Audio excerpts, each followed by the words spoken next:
Mr. President, I stand before the world as a proud representative of the State of Israel and the Jewish people. I stand tall before you, knowing the truth and morality are on my side.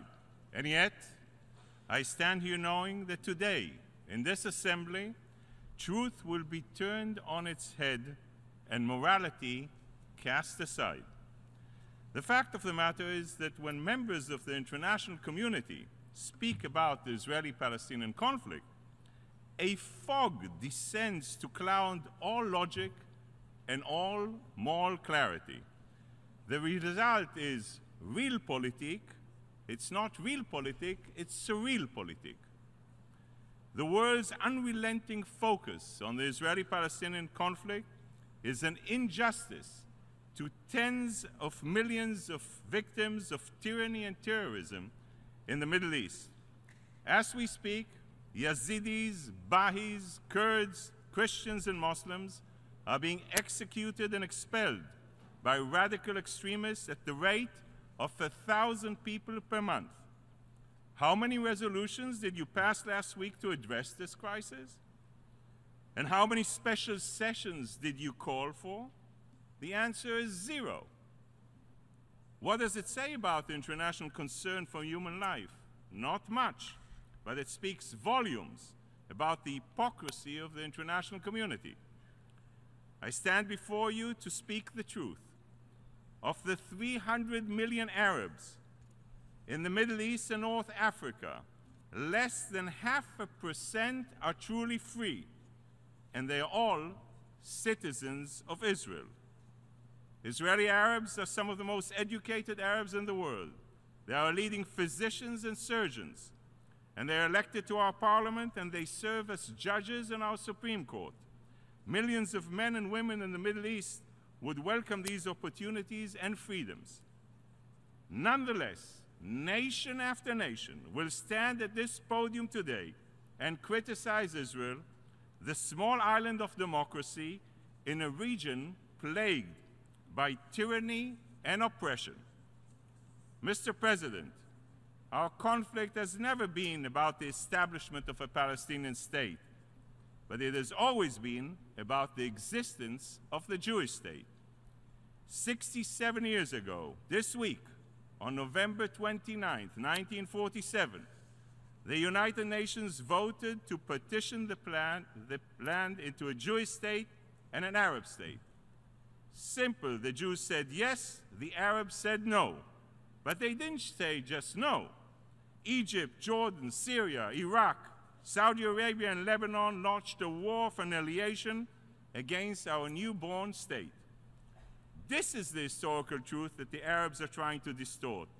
The Arabs' historical mistakes continue to be felt in lives lost at war, lives lost to terrorism, and lives scarred by the Arab narrow political interests.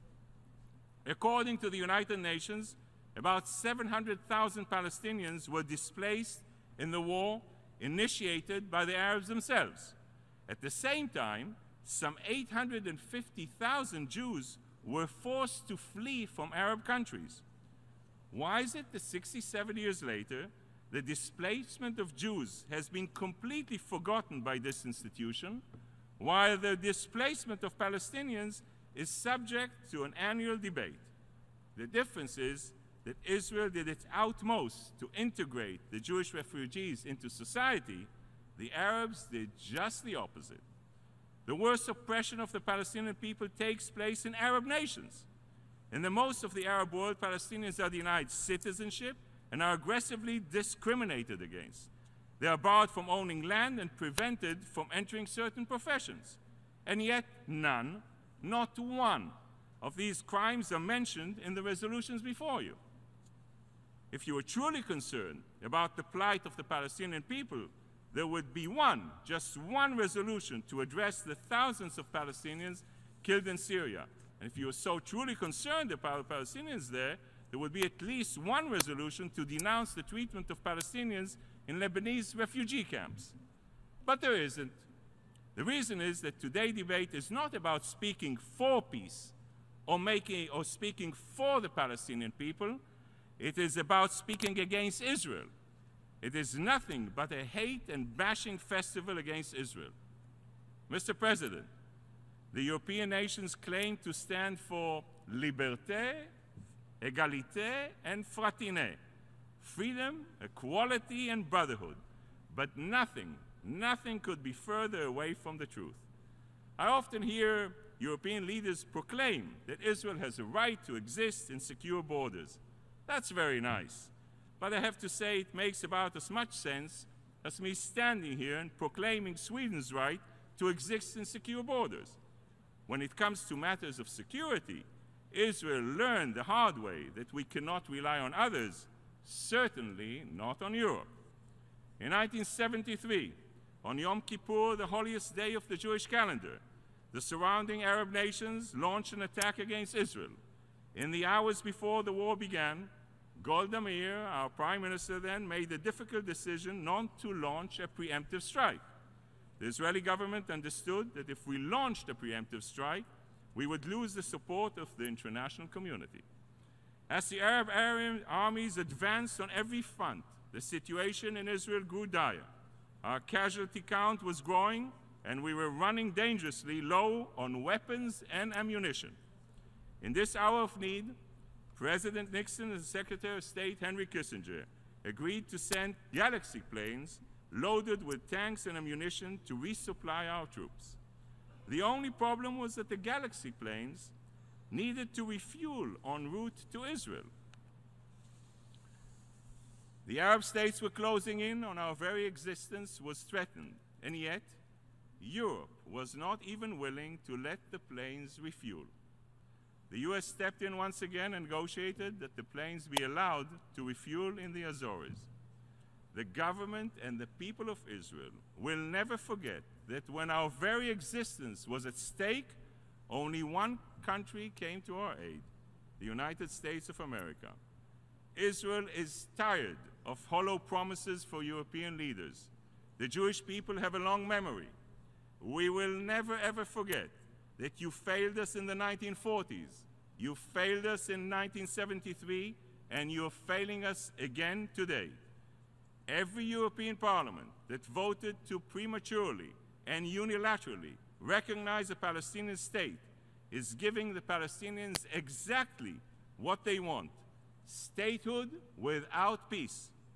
By handing them statehood without peace, you are rewarding unilateral actions and taking away any incentive for the Palestinians to negotiate or compromise or renounce violence.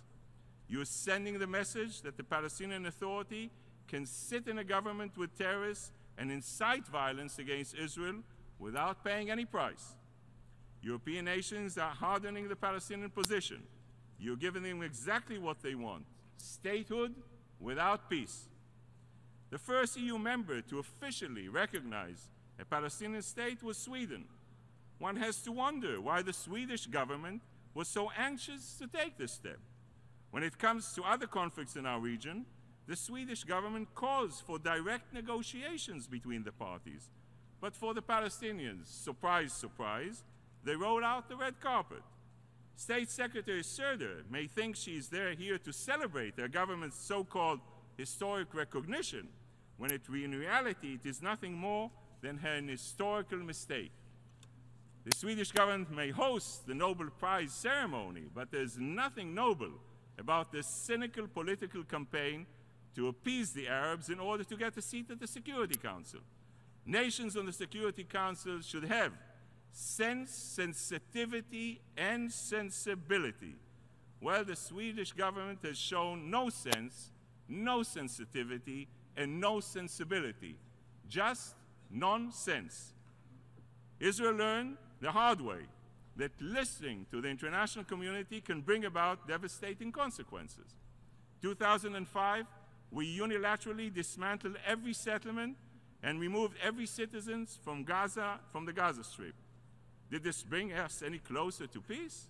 Not at all. It paved the way to Iran to send its terrorist proxies to establish a terror stronghold on our doorstep. I can assure you that we won't make the same mistake again. When it comes to our security, we cannot and we will not rely on others. Israel must be able to defend itself by itself.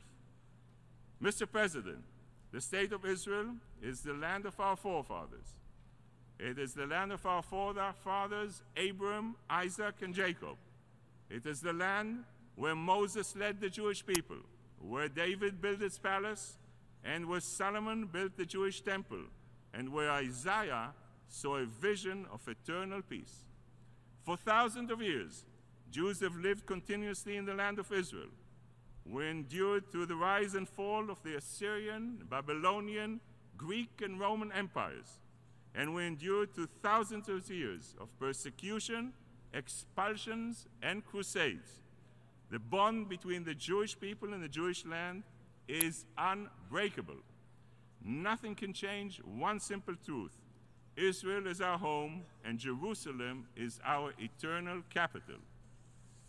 And at the same time, we recognize that Jerusalem has special meaning for other faiths.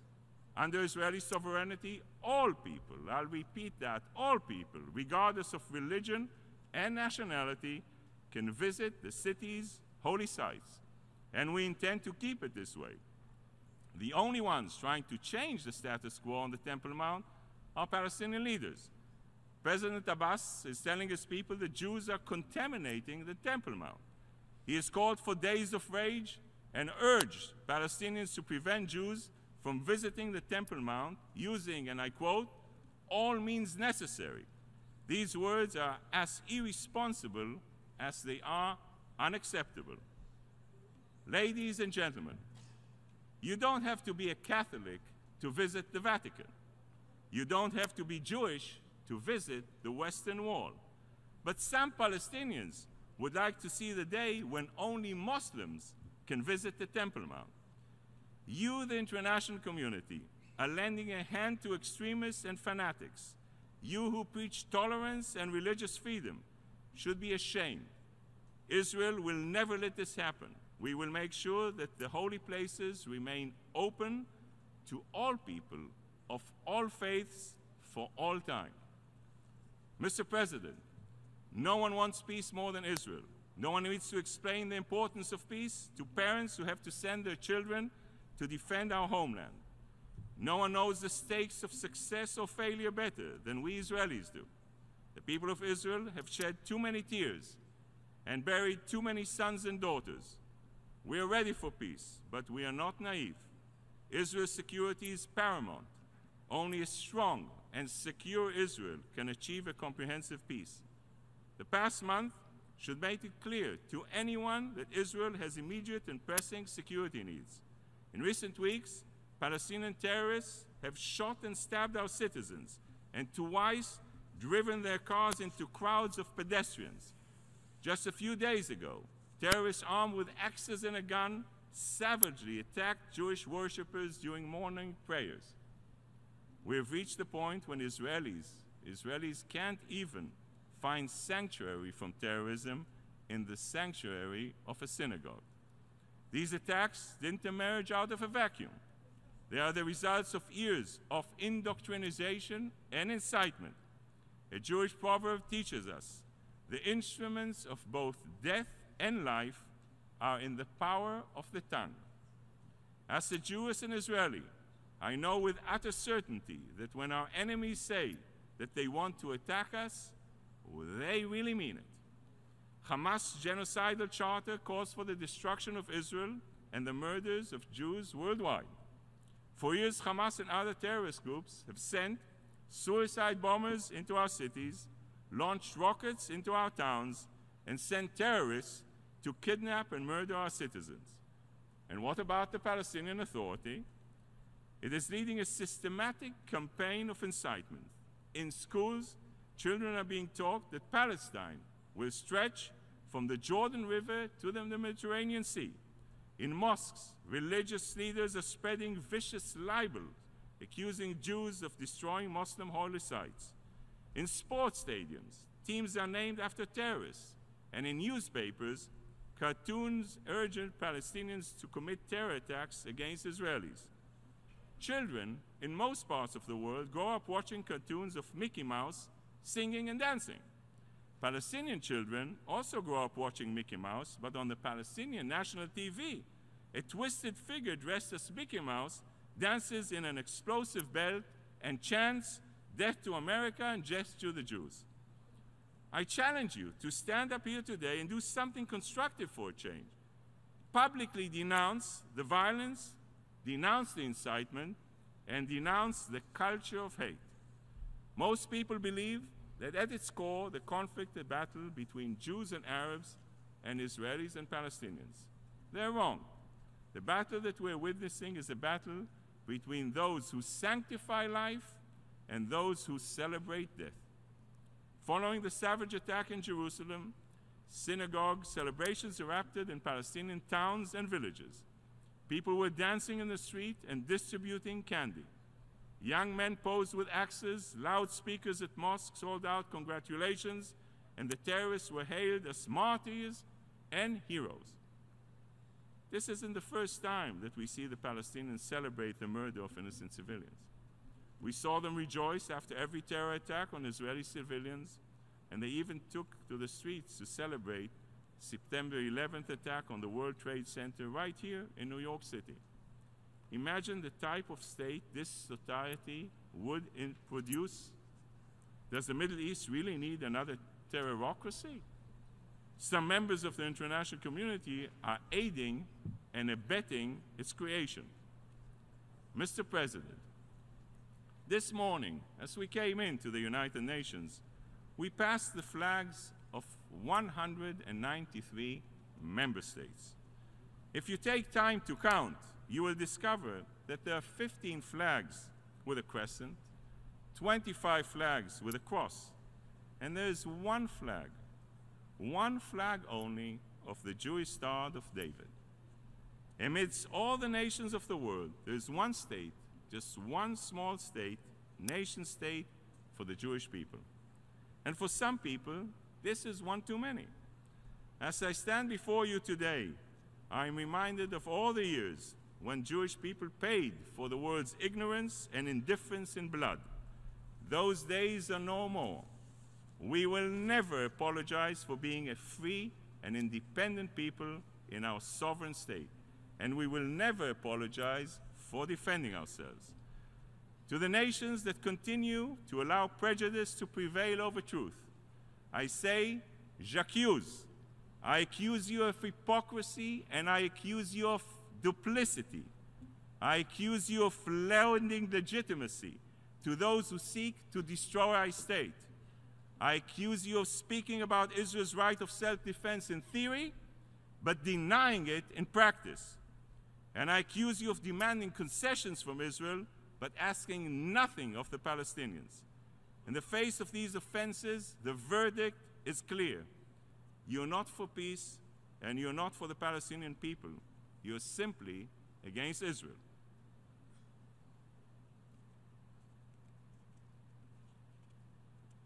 Members of the international community have a choice to make. You can recognize Israel as the nation state of the Jewish people, or permit the Palestinian leadership to deny our history without consequence. You can publicly proclaim that the so-called claim of return is a non-starter, or you can allow this claim to remain the major obstacle to any peace agreement. You can work to end Palestinian incitement, or stand by as hatred and extremism takes root for generations to come. You can prematurely recognize the Palestinian state, or you can encourage the Palestinian Authority to break its pact with Hamas and return to direct negotiations. Ladies and gentlemen, the choice is yours. You can continue to steer the Palestinians off course, or pave the way to a real and lasting peace. Thank you very much, Mr. President.